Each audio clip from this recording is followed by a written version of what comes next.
Ya, kita lanjutkan masih bersama dengan Pak Susno Duaji dan juga Bang Trimedia. Bang, saya mau ke Pak Susno terlebih dahulu ya Bang ya. Pak Susno, tadi menyambung yang tadi Pak, jangan sampai kemudian gara-gara satu oknum ini kemudian ada puluhan bahkan 31 anggota Polri lain yang mulai dari Tamtama hingga Jenderal yang juga kena imbasnya begitu. Padahal mereka kalau kita lihat kan ya hingga mereka-mereka anggota Polri yang di tingkat paling rendah misalnya Tamtama dan juga Leka mereka juga punya keluarga juga begitu Bang.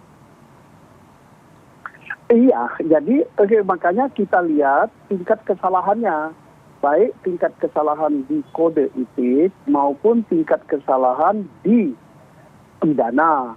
Itu harus diproses. Sebabnya ini kejadian seperti ini, rekayasa seperti ini tidak bisa dilakukan satu orang, harus banyak orang. Dan saya sangat setuju dengan Pak Trimedia. Ini kesempatan Kapolri untuk memperbaiki momentum ini.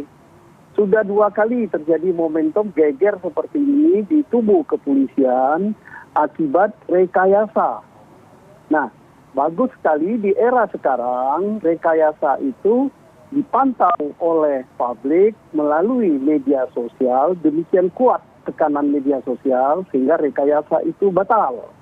Gagal total, tapi masih harus dikawal. Di era saya, 12 tahun yang lalu, sayalah korbannya. Tapi tidak sekuat ini.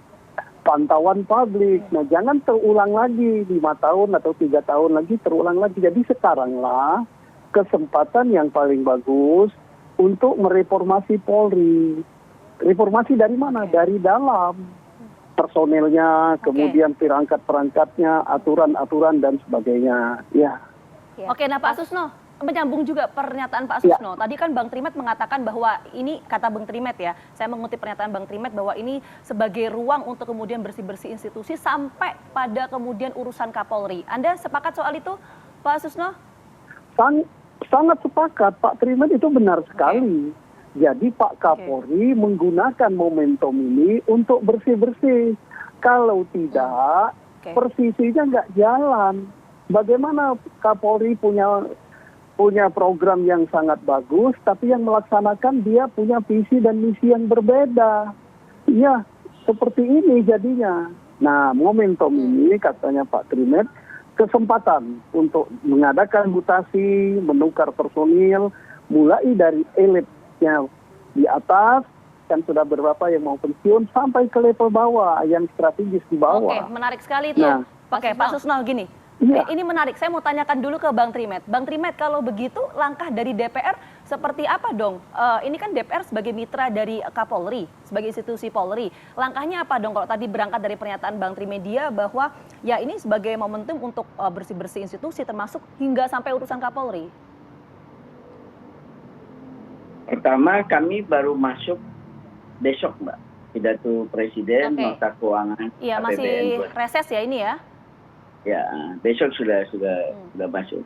Nah, yang kedua, saya sudah disampaikan oleh Pak Bambang Pacul bahwa agenda yang pertama adalah memanggil Kapolri untuk menanyakan. Tentu isu yang paling aktual adalah isu tembak-menembak di Duren 3 tentunya. Nah, yang ketiga tentu apa kita yang ingin ditanyakan?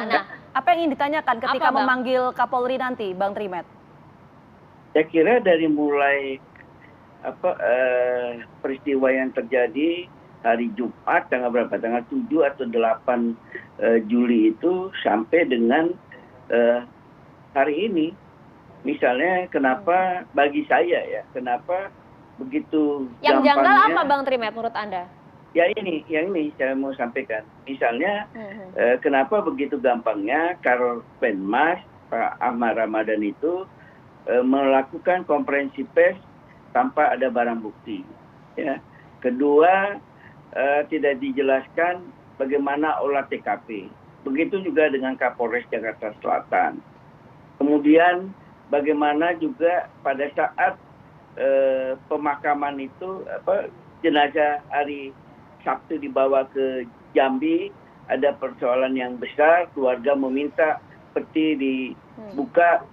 Dari pihak kepolisian yang menjadi utusan Mabes Polri tidak mau membuka. Kan sebenarnya dari mulai tidak mau membuka peti, kemudian ada kepanikan dalam tanda petik, sehingga disusunlah skenario. Sayangnya menurut saya penulis skenarionya bukan penulis skenario yang canggih, sehingga penulis skenarionya gampang sekali dilihat kejanggalan-kejanggalannya. Nah, itu yang harus dijelaskan sampai dengan kenapa masyarakat menunggu sedemikian lama baru ditetapkan Pak Ferdi Sambo sebagai tersangka. Itu tentu yang menjadi pertanyaan kita ya. Artinya akan siapa-siapa saja Bang Trimet yang akan dimintai keterangan oleh DPR, karena kemarin-kemarin juga publik sempat menyampaikan juga kemana DPR sudah dinanti-nanti Bang.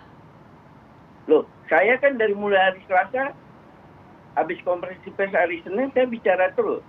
Saya dengan Pak Susno di TV One aja udah 2 kali ya. Di ARC saya 2 kali juga dengan Pak Susno. Iya.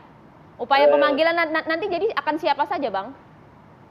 Ya semua. Biasanya kan kalau rapat kerja ini kan rapat kerja biasa sesungguhnya setiap masa sidang.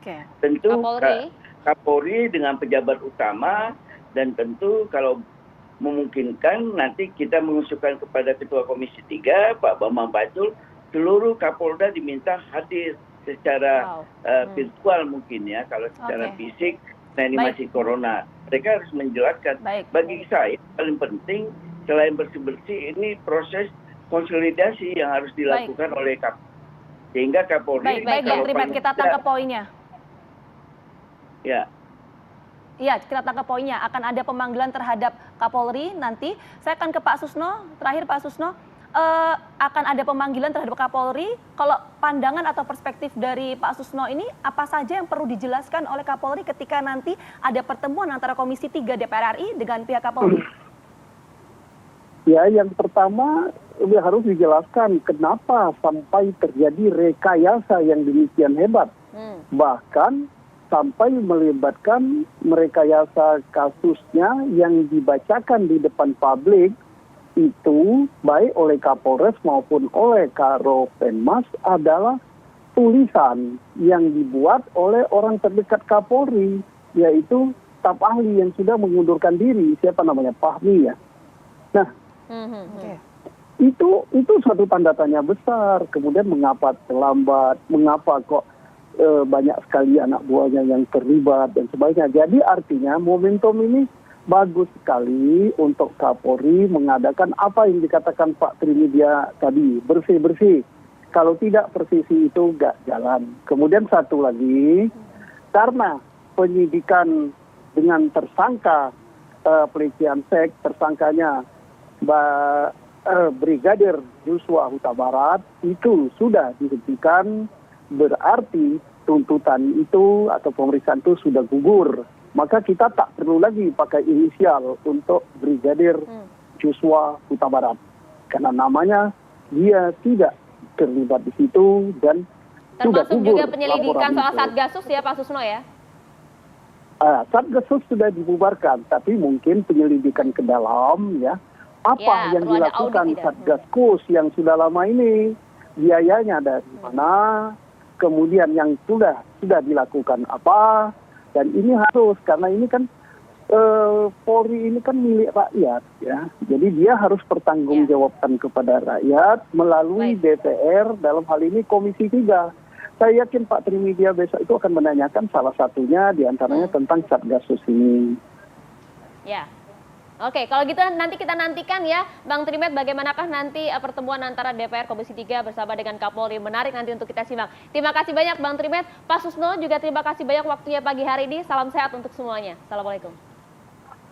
Salam sehat Pak Trimet, selamat pagi Mbak Vita, Mbak Maria, dan semua. Iya, terima kasih banyak Pak Susno, Bang Trimet.